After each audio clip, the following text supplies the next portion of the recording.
Hey guys, this is Coffee and Cryptos. My name is Dom, and today I'm going to be talking to you all about how I save money at Starbucks.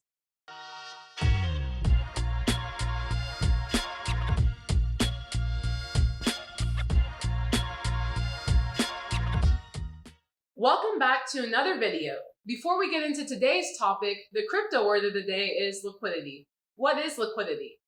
Liquidity is the availability of liquid assets to a market or a company. Basically, you want your crypto exchange to have liquidity, which means does an exchange have enough money for a lot of people to buy and sell? If you want to learn more about liquidity, check out Ryan's video titled What Happened to FTX, which will be linked in the description below. For today's video, I'm going to be giving you all my tips and tricks for saving money on Starbucks orders. First things first, I try to limit Starbucks to twice a week and make most of my coffee at home. Sometimes this is not feasible for me, especially during exam times or when I feel more tired than normal in the mornings. I'll treat myself to a Starbucks coffee. But my first piece of advice is to budget for how many coffees you can afford per week and go from there. For me personally, Starbucks money comes out of my fast food/restaurant budget, so on the weeks that I eat mostly at home, I have more money left over for Starbucks or to invest in the cryptocurrency. My second tip, which has been a lifesaver for me, is to download the Starbucks app.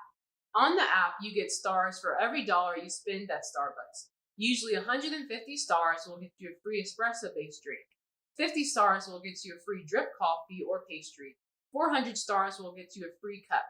This is a great app for people who go to Starbucks often. You can preload money to your card or you can connect your debit card and pay from there. Usually they have big challenges where you can earn extra stars by buying certain items or by going so many days in a row. I highly recommend downloading the app if you're a frequent Starbucks goer like myself. Your first drink is free and you get a free drink every year on your birthday, so it's nice and it's something to look forward to every year.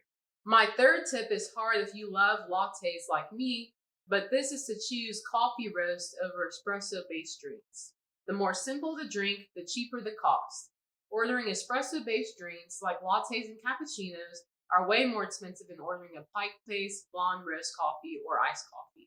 Additionally, adding almond milk, oat milk, soy milk, or coconut milk is much more expensive than just getting cream and sugar. For example, my favorite Starbucks drink is a vanilla latte with almond milk and an extra shot of blonde espresso. Depending on the size, a latte on its own is about $5. Once you add in the price of vanilla, almond milk, which is an additional 50 cents, and the price of an extra shot, you're looking at a coffee that is well over $7, which will add up if you were buying a latte 5 days a week.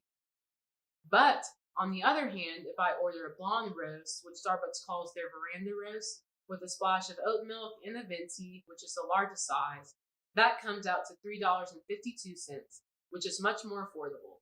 If I want to add a little bit of vanilla syrup to it, that raises the cost of $4.38, which is still much more affordable than a vanilla latte.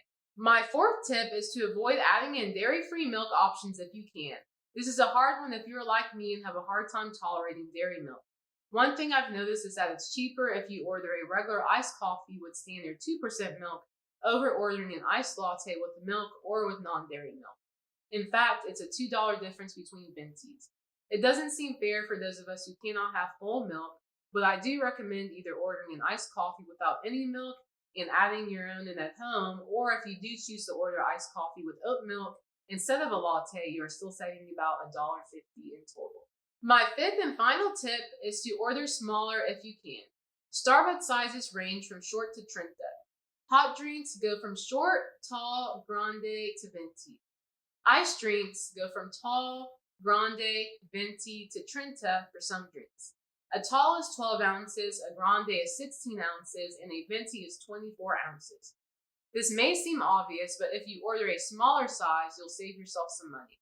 Additionally, for hot espresso-based drinks, both a grande and a venti contain 2 shots of espresso. So essentially, if you order a venti latte that's hot, you're just paying for more milk. The best bang for your buck, for hot drinks at least, is to order a grande. Additionally, for iced drinks, venti lattes have 3 shots of espresso. So if you do get a venti latte, I recommend getting it iced to get more of a bang for your buck. Well, that's all I have for today's video. I hope you enjoyed today's topic, and if you want more videos like this one, let us know down in the comments below. Don't forget to give it a like, subscribe to our channel, and follow us on Instagram. See y'all next time.